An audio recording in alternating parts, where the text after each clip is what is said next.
माननीय अध्यक्ष जी, महामहिम के अभिभाषण पर माननीय नेता विरोधी दल द्वारा रखे गए संशोधन के पक्ष में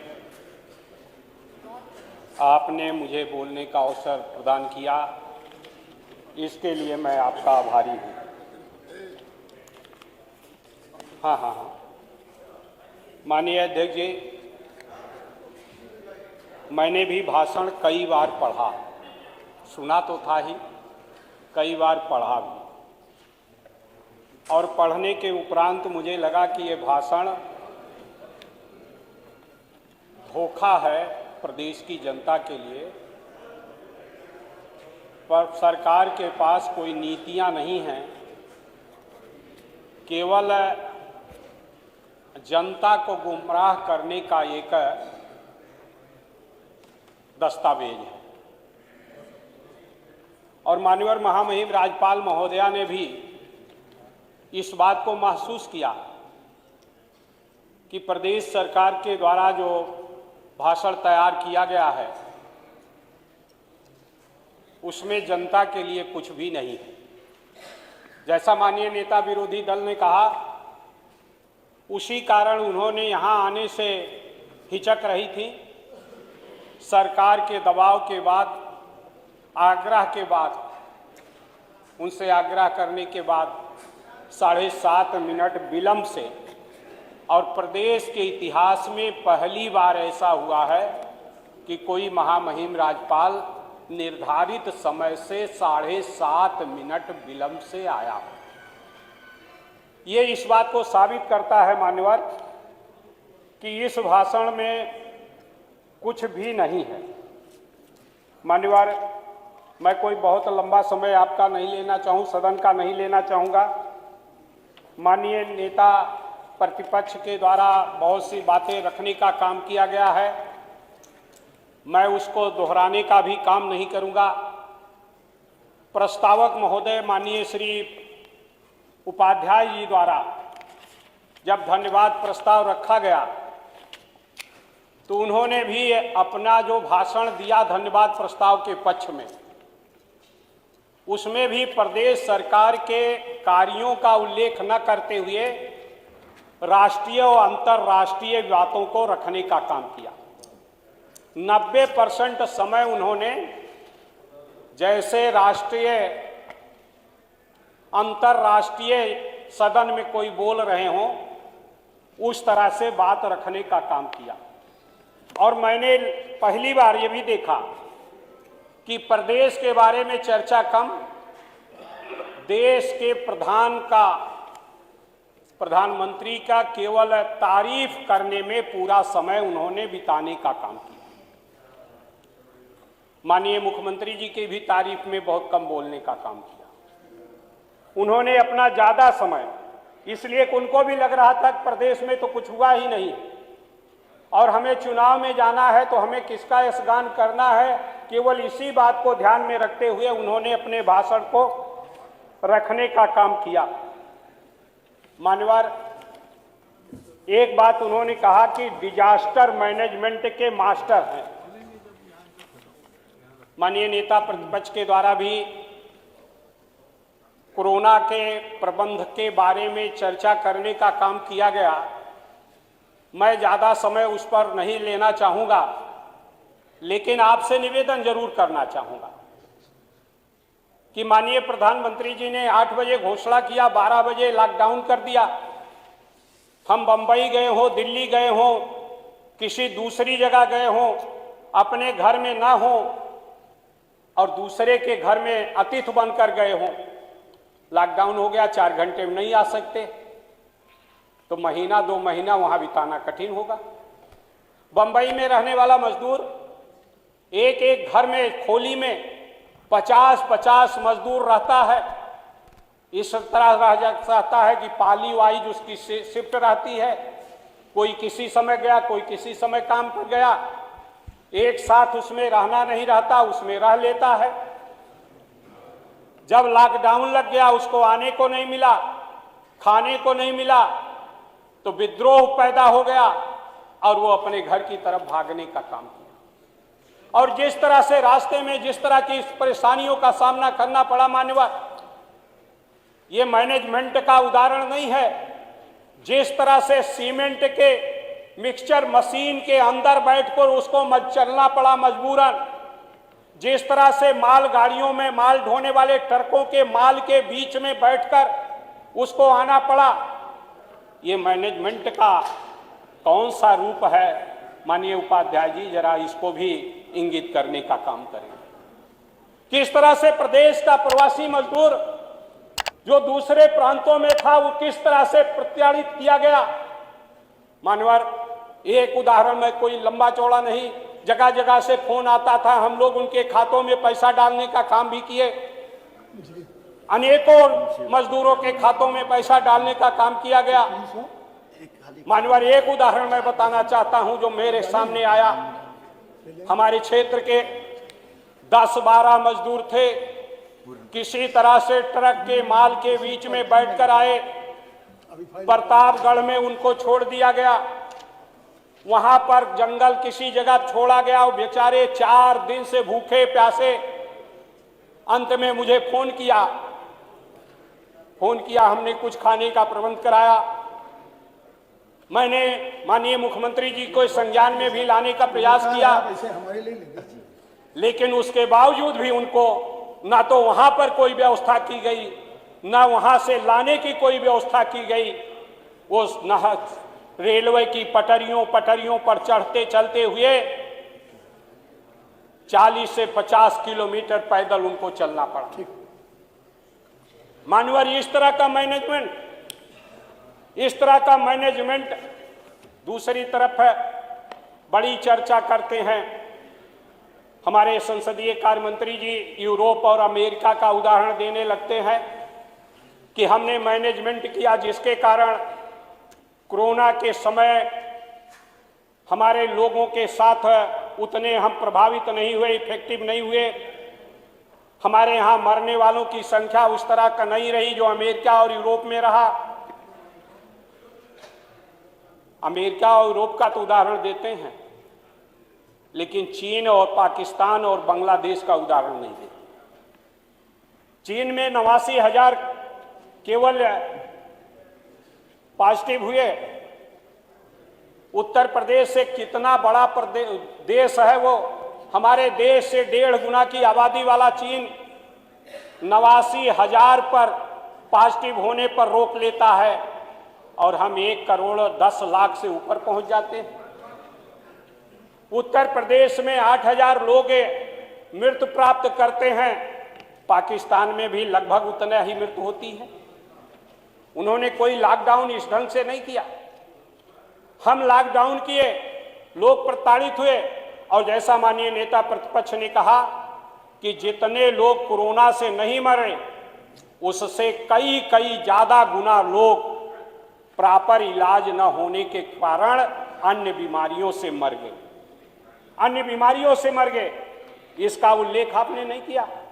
ये कौन सा मैनेजमेंट था कि जो दूसरे बीमारियों से ग्रसित है, हार्ट बीमारी से ग्रसित है, किडनी की बीमारी से ग्रसित है, लीवर की बीमारी से ग्रसित है, पेट की बीमारी से ग्रसित है, जिसका इलाज हो सकता था उसको इलाज न होने के कारण वो हमारे बीच में नहीं रहा। और आपका बहुत अच्छा मैनेजमेंट, जिस मैनेजमेंट के चलते हमने अपने 2 मंत्रियों को भी खोने का काम किया और इसी सदन में हमने उनके लिए शोक प्रस्ताव लाने के लिए विवश होना पड़ा। ये कौन सा मैनेजमेंट है? कौन सा डिजास्टर मैनेजमेंट है? मैं नहीं समझ पाया। मान्यवर, आज किसान की बात आती है। मेरा ये मानना है कि कोरोना के मैनेजमेंट में हमने ठीक से काम नहीं किया। वाहवाही लूटने का चाहे जितने चैनल के माध्यम से हम अपना ख्याति प्राप्त कर लें, लेकिन वास्तविक आम जनता के सहारे छोड़ दिया गया, उसको अपने हाल पर छोड़ दिया गया। बिहार में चुनाव चल रहा था, भारी संख्या में भीड़ जुट रही थी, लेकिन फिर भी बिहार में लोग कम मरे, मृत्यु कम हुई, पॉजिटिव लोग कम हुए। उत्तर प्रदेश में भी हमारी जो इम्यूनिटी ताकत है, आपके मैनेजमेंट के कारण ये नहीं रुका। हमारी जो इम्यूनिटी ताकत है उसके बल पर जो हमारे यहाँ कम इफेक्टिव लोग हुए, कम पॉजिटिव लोग हुए, उसका कारण। गांव में जहां कोई प्रतिबंध नहीं था, गांव में एक दूसरे के खेत खलिहान में सब झुंड के रूप में काम करते थे, वो भी पॉजिटिव नहीं हुए। ये आपके मैनेजमेंट का परिणाम नहीं था, उनके इम्यूनिटी ताकत का परिणाम था। मान्यवर, इस तरह से वो झूठा वाहवाही लेने का कार्य किया जाए, निश्चित रूप से इसमें आपका कोई योगदान नहीं है। मान्यवर, दूसरी तरफ मैं 2-3 मुद्दों पर और आना चाहता हूं। एक कानून व्यवस्था की बात की जाती है। मेरा ये मानना है कि प्रदेश के विकास में और लोकतंत्र की हिफाजत में कानून का व्यवस्था का महत्वपूर्ण स्थान है। कानून व्यवस्था का मतलब कानून के द्वारा कानून का राज, ठोक के नहीं, मार के नहीं, कानून के द्वारा। हमारा किसान आंदोलन कर रहा है, गाजीपुर बॉर्डर पर पुलिस रोकने का काम नहीं करती, कुछ अराजक तत्व जाकर उनके ऊपर लाठीचार्ज करते हैं, पत्थरबाजी करते हैं। ये कानून का राज नहीं है, ये कानून का जंगल राज है। ये कानून का राज नहीं बल्कि जंगल राज है, और वो जंगल राज फैलाने वाले लोगों के खिलाफ ये सरकार कार्य नहीं करती। मान्यवर, मैं आपसे निवेदन करना चाहता हूं कि कानून का राज या अपराध नियंत्रण का इच्छा शक्ति से है, केवल ठोकने से नहीं है। हमारे मन में कानून के प्रति वफादारी से होगा, और कानून का राज स्थापित तब होगा जब पक्षपात विहीन जो कार्य करेंगे। पक्षपात पूर्ण ढंग से आप कानून को राज स्थापित करना चाहते हैं तो कानून का राज स्थापित नहीं होगा। ये सरकार लगातार जब से सत्ता में आई है, कानून का राज स्थापित करने के मामले में पक्षपातपूर्ण निर्णय करने का काम करती है। इंस्पेक्टर सुबोध कुमार सिंह की हत्या होती है, हत्यारों को माला पहनाया जाता है। हाथरस में वाल्मीकि समाज के बच्ची के साथ बलात्कार और उसका उत्पीड़न हत्या होती है, हत्यारों के पक्ष में पंचायत की जाती है। बलिया में पाल का हत्या होती है, हत्यारों के पक्ष में पंचायत की जाती है। मानवर, इसी तरह से एक उदाहरण नहीं है, मैं ज्यादा समय नहीं लेना चाहता आंकड़ा देकर, अनेकों उदाहरण है। और इस सरकार के आने के बाद कानून ध्वस्त हुआ है, कानून व्यवस्था चरमरा गई है और महिलाओं का उत्पीड़न बड़े पैमाने पर बढ़ गया। मान्यवर, आज कानून के राज की जगह पर एक नई संस्कृति पैदा हो। पहले अपराध होता था, अपराधियों के पक्ष में नहीं, उनको कानून के आधार पर सजा देने का प्रयास होता था।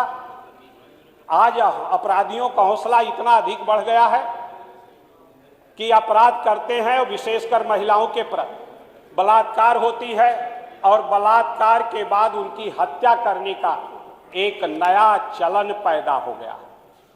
अभी शाहजहांपुर माननीय संसदीय कार्य मंत्री जहां से आते हैं, वहां पर एक छात्रा का, बीए की छात्रा का काले से गायब होती है, नग्न अवस्था में अधजली शरीर उसको मिलती है।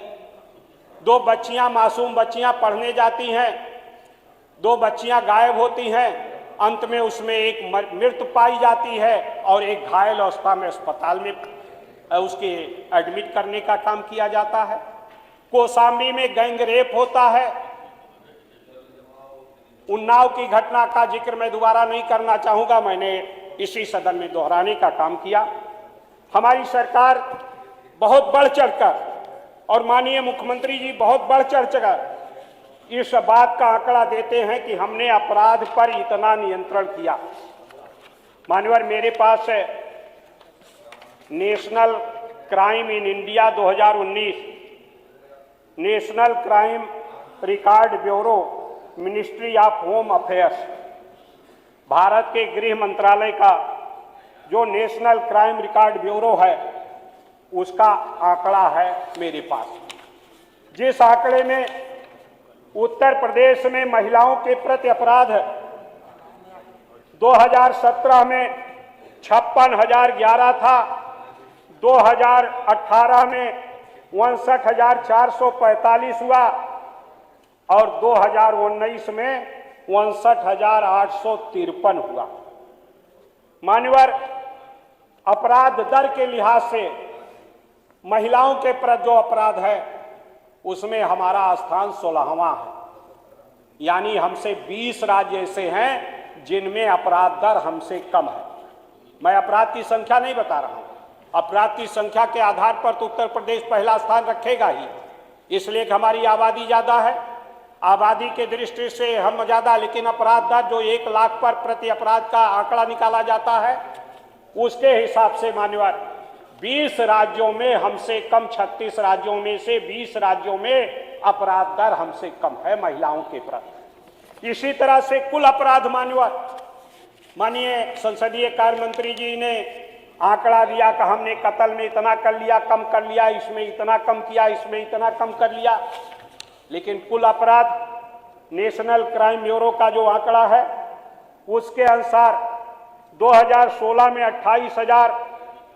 2,82,000 उन टोटल अपराध मानवा 2016 में 2,82,171 उत्तर प्रदेश में था, 2017 में बढ़कर 3,10,084 हुआ, 2018 में बढ़कर 3,42,355 हुआ और 2019 में बढ़कर 3,53,131 हुआ।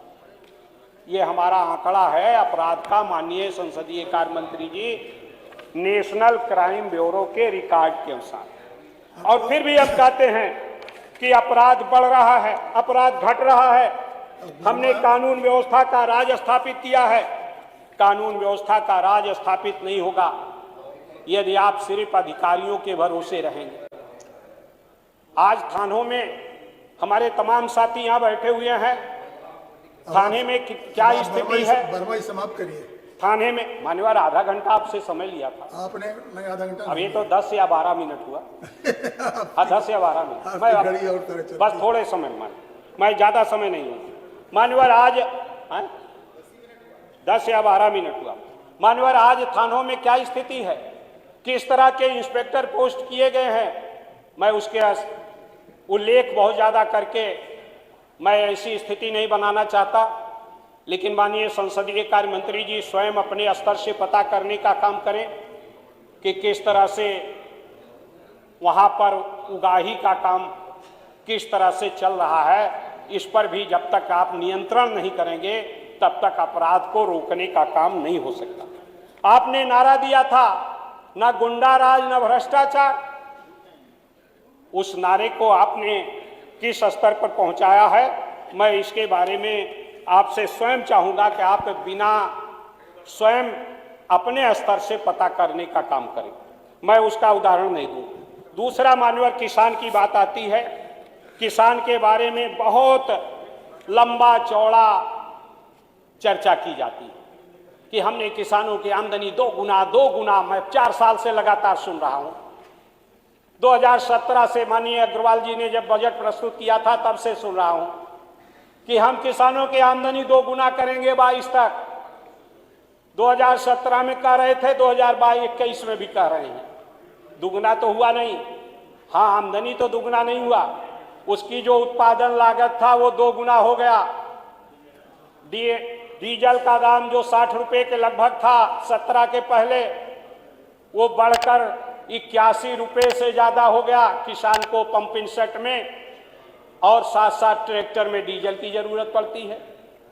दूसरा, रासायनिक उर्वरक जो डीएपी खाद 800 रुपए में था वो बढ़कर 1400 रुपए में हो गया, लगभग 1.5 गुना से ज्यादा बढ़ गया। एनपीके खाद जो 600 रुपए में था वो बढ़कर 1000 के लगभग हो गया। निश्चित रूप से आपने दुगना उत्पादन लागत बढ़ाने का काम किया। इसके साथ साथ बिजली का दर, मान्यवर हम ट्यूबवेल लगवाते थे, हमने भी लगवाया है 5 हार्स का, मैं किसान हूं मान्यवर, और मुझे गर्व है कि मैंने अपने हाथ से गन्ने की कटाई भी किया है, लदाई भी किया है मान्यवर। आज भी हम खेती करते हैं, हमने अपना ट्यूबवेल 5 हार्स का लगवाया था। उस समय हमने बिजली का जो जमा किया था 11,000 रुपये के लगभग, और 11,000 रुपया जमा करके हमारा कनेक्शन हो गया। 3-4 खंभा लगा बिजली का लगा, वो भी लग गया। और साथ ही साथ उस समय हमें 55 रुपया प्रति हाउस पावर बिजली का बिल देना था। आज अगर एक ट्यूबवेल आप लगवाइए तो मानवा 1.5 लाख रुपए से कम नहीं लगेगा।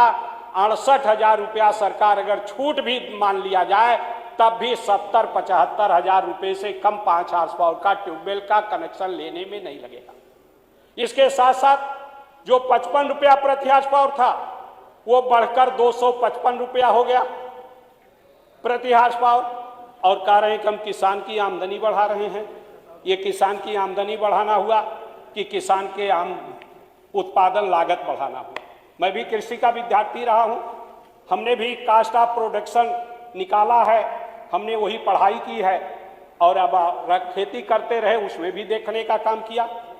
माननीय कृषि मंत्री जी हैं, इनके कृषि फार्म है, कमाने को निकाल लीजिए कि आपका कास्ट ऑफ प्रोडक्शन क्या है। क्या उस कास्ट ऑफ प्रोडक्शन के अनुसार किसान को उसका लागत का मूल्य मिल रहा है, उसके उत्पादन का मूल्य मिल रहा है? नहीं मिल रहा। मानव बढ़ा दिया।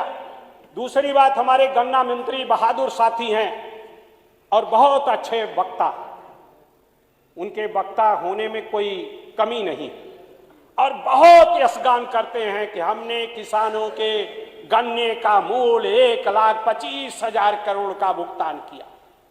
खैरात में भुगतान किया है मान्यवर, उनका गन्ने का मूल्य बकाया नहीं है। 10,000 करोड़ रुपए से ज्यादा गन्ने का मूल्य बकाया है। आप अपनी पीठ थपथपा रहे हो। 4 साल पहले हमने अपना माल दिया, आप हमारे उत्पादन का दाम नहीं दे रहे हो।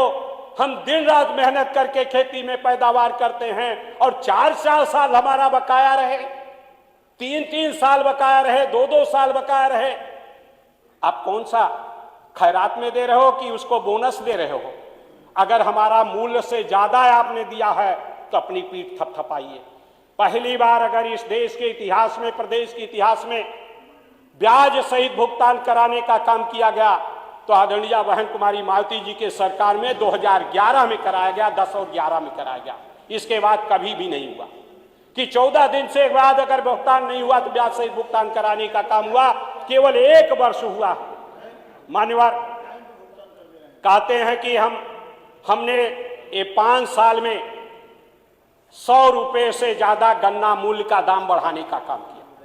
हमारी सरकार जब 2007 में आई थी तो 125 रुपए गन्ने का मूल्य घोषित था, लेकिन हाई कोर्ट में मिल मालिक गए, वहां 119 रुपया दाम हो गया। हाई कोर्ट ने 119 रुपया कहा कि लिया जा सकता, और जब हमारी सरकार गई तो हमने 240 रुपया तक पहुंचाने का काम किया।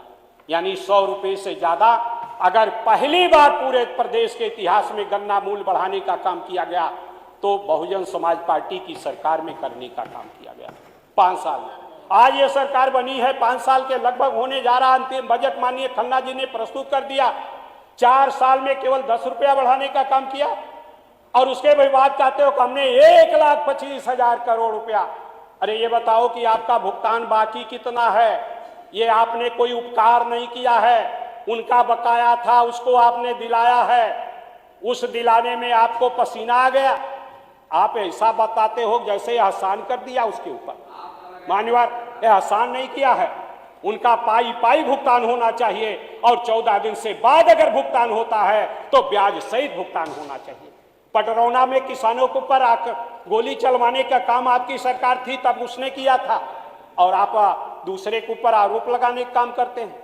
मानवर, निश्चित रूप से किसान की दुर्दशा है और उसी दुर्दशा के कारण जो कृषि कानून है वो भी किसान को बंधक बनाने का एक पैगाम है। और विशेषकर न्यूनतम समर्थन मूल्य जो लाल बहादुर शास्त्री के शासनकाल से शुरू हुआ था, उस न्यूनतम समर्थन मूल्य को समाप्त करने का एक नया तरीका अपनाने का काम किया गया। जिस तरह से LIC को खत्म करने का प्रयास किया जा रहा है, जिस तरह से रेलवे को प्राइवेटाइजेशन करने का काम किया जा रहा है, जिस तरह से संचार व्यवस्था को निजीकरण करने का काम किया जा रहा है, उसी तरह का ये निजीकरण की तरफ बढ़ने का काम किया जा रहा है, जिससे किसान को मजबूर होकर अपना उत्पादन बेचने का काम करना होगा। बस मान्यवर, अब 5-6 मिनट और लूंगा। मान्यवर, आपसे मैं निवेदन करना चाहता कि इस तरह से वाहवाही लूटने का काम कर। मैं चाहूंगा कि ये जवाब दें माननीय मंत्री जी, अपने भाषण में बतावें कि हमने किसान को अतिरिक्त क्या दे दिया है जो 1,25,000 1,25,000 का यशगान करते हैं। दूसरी तरफ माननीय धान के क्रय की बात की जाती है। मैं भी भाषण में कहा कि तब तक धान क्रय होता रहेगा जब तक कि किसान का अब धान क्रय केंद्र पर आते रहे। मैं 2 उदाहरण केवल देना चाहता हूं। मान्यवर, मेरे क्षेत्र में धान का क्रय हो रहा था। जैसा माननीय नेता पद में कहा कि 50% से ज्यादा धान तो बिचौलियों के द्वारा खरीदा गया, मिल मालिकों के द्वारा खरीदा गया। वो पहुंचा दिए मिल पर, 5 से 10 किलो 1 कुंटल में कटौती करा दिया और वहीं पर उनका बन गया, कागज बन गया और उनके बैंक खाते में पैसा चला गया। किसान के ही गया, कोई बिचौलिए खाते में नहीं गया। आपके नजर में तो किसान के खाते में गया। आपकी बात सही है, आप जो आंकड़ा प्रस्तुत करते हैं उससे मैं सहमत हूं कि वो किसान के खाते में गया, लेकिन खरीदवाने का काम दूसरे ने किया और उसके बदले 10 किलो कमी किया गया कि परता नहीं आ रहा। आपने निर्धारित किया है 65% परता होना चाहिए चावल का उत्पादन, और इस आधार पर वो अपना यंत्र रखा है। वो देखता है अगर 65% नहीं है तो कटौती कर लेता है। इसका विकल्प क्या है? ये सभी माननीय सदस्य इस बात को देखते होंगे, कोई मेरे लिए आज तक का नहीं है। दूसरी बात माननीय, जो किसान का मोटा धान है, 30 जनवरी को हमारे क्षेत्र का एक किसान था, भगवान दीन, सन ऑफ राम आश्रय वर्मा, टेकनपुर गांव है, कटहरी ब्लॉक है। मानवर, इसको टोकन मिला था तौल के लिए। राम सागर मौर्य, राम नायक मौर्य, इनको टोकन मिला था। और जब अपना धान लेकर गए खरीद केंद्र पर तो कहा गया कि अब आपका टोकन रहने के बाद भी आपका धान नहीं खरीदा जाएगा, इसलिए कि मोटे धान का पोर्टल बंद हो गया है, हम आपका भुगतान नहीं कर पाएंगे। 30 जनवरी का ये घटना है। आप देख लीजिए, आप पता कर लीजिएगा कि बात मेरी मैं उदाहरण के साथ कह रहा हूं। यानी 30 जनवरी को बंद कर दिया गया मोटे धान की खरीद को। मैंने 3 उदाहरण दिया है, आप इसका जांच करा ले। अगर ये गलत हो तो मैंने स्वयं फोन करके उस अधिकारी से बात करा। मैंने उस किसान से कहा कि आप मेरी बात करा दो। मैंने बात किया तो उसने कहा सर पोर्टल बंद हो गया है, मोटे धान का, महीन धान तो हम खरीद रहे हैं लेकिन मोटा धान अब नहीं खरीदा जाएगा। तो इस आधार पर मुझसे स्वयं कहा, मैं चाहूंगा कि इसको भी दिखवाने का काम करें। मानवर, इसी तरह से अनेक किसानों के साथ जाती हो रही। उसका धान आपने कहा कि 600 लाख मीट्रिक टन खाद्यान्न, 650 लाख मीट्रिक टन खाद्यान्न का उत्पादन का लक्ष्य, और निश्चित रूप से 650 लाख मीट्रिक टन है। और खरीद का आप वाहवाही लूट रहे हो कि 65 लाख मीट्रिक टन धान खरीदा गया। अब 250-300 लाख मीट्रिक टन अगर धान पैदा हो रहा है और आप खरीद रहे हो 66 लाख, तो कहां सा बहुत सा बड़ा कार्य हो रहा है। कितने % किसानों को उसका लाभ मिल रहा है। अन्य किसान, आप सब भी रोक रहे होंगे, किसान आंदोलन का परिणाम है कि थोड़ा धान का दाम बढ़ गया। अगर जब तक किसान आंदोलन चरम पर नहीं था तो धान 900 और 1000 रुपए में पूर्वांचल में बिका है। इस बात को सारे लोग स्वयं स्वीकार करेंगे प्रति कुंटल।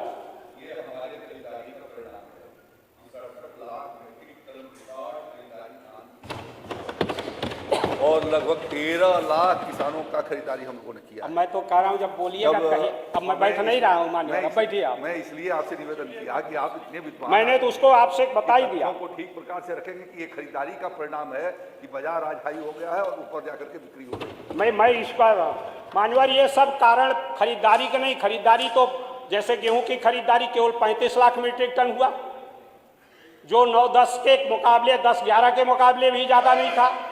तो गेहूं का तो नहीं खरीदा, ये तो किसान आंदोलन के बदौलत है कि आपको मजबूर होकर खरीदना पड़ा। इसका श्रेय उस ठिठुरन में बैठे हुए किसानों को है, ये आपका नहीं है। उसके दबाव में आपको खरीदना पड़ा। मान्यवर, दूसरी बात मैं आपसे कहना चाहता हूं कि आज जो ये किसान के प्रति घड़ियाली आंसू बहा रहे हैं, निश्चित रूप से उसके साथ है जाति हो रही है।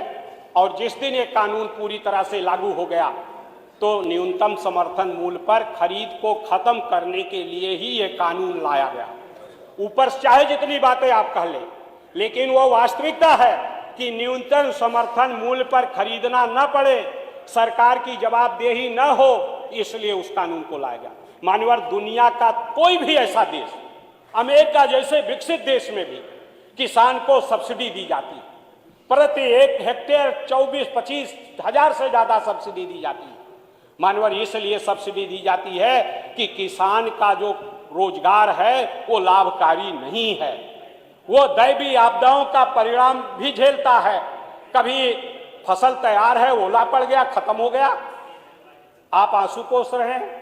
फसल बीमा के नाम पर उसको मिल नहीं पा रहा है। हमारे क्षेत्र में मैंने आज ही प्रश्न लगाया था, नहर कट गई, किसानों का सैकड़ों एकड़ जमीन पूरी तरह से नष्ट हो गया। मान्यवर, आज ही मैंने लगाया था, जनार्दनपुर गांव है हमारे क्षेत्र में, शारदा सहायक नहर की पूरा कट गया और उसके कारण सैकड़ों एकड़ किसानों की फसल नष्ट हो गई। मैंने सवाल पूछा था, क्या उनका मुआवजा दिया जाएगा?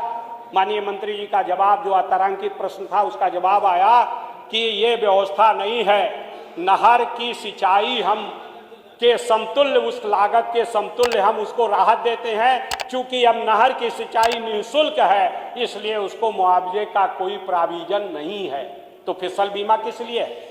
अगर उस फसल बीमा का लाभ उसको नहीं मिल सकता तो फसल बीमा का ढिढोरा पीटने का मतलब क्या है? मैं आपके माध्यम से माननीय मंत्री जी से पूछना चाहता। निश्चित रूप से ये केवल वाहवाही का, और मीडिया को निश्चित रूप से, बड़े मीडिया आज प्राइवेट मीडिया है ज़्यादातर, और ज़्यादातर बड़े उद्योगपतियों की मीडिया हैं। एक अकेले एक उद्योगपति जिसका लाभ पहुंचाने के लिए किसान कानून लोग कहते हैं बना है, उसका अकेले 27 मीडिया है। तो निश्चित रूप से उसमें आपका ढिढोरा तो पीटेगा। लेकिन कुल मिलाकर मान्यवर, ये जो कानून है, किसानों के हित में ये काम नहीं हो रहा है, किसानों के अहित में हो रहा है। दलितों का उत्पीड़न बड़े चरम सीमा पर है। बेरोजगार नौजवानों का इसमें कोई उल्लेख करने का काम नहीं किया। बस खत्म कर रहा हूँ, सारांश कर रहा हूँ। बेरोजगार नौजवानों के बारे में इसका कोई उल्लेख नहीं है। और इस तरह से मान्यवर, ये महामहिम के भाषण में जो संशोधन हम लोगों ने लाने का काम किया है, उस संशोधन सहित इस धन्यवाद प्रस्ताव को पास करने की आवश्यकता है। इस पर बल देते हुए मैं आपका बहुत बहुत आभार व्यक्त करते हुए अपनी बात को विराम देता हूं। धन्यवाद।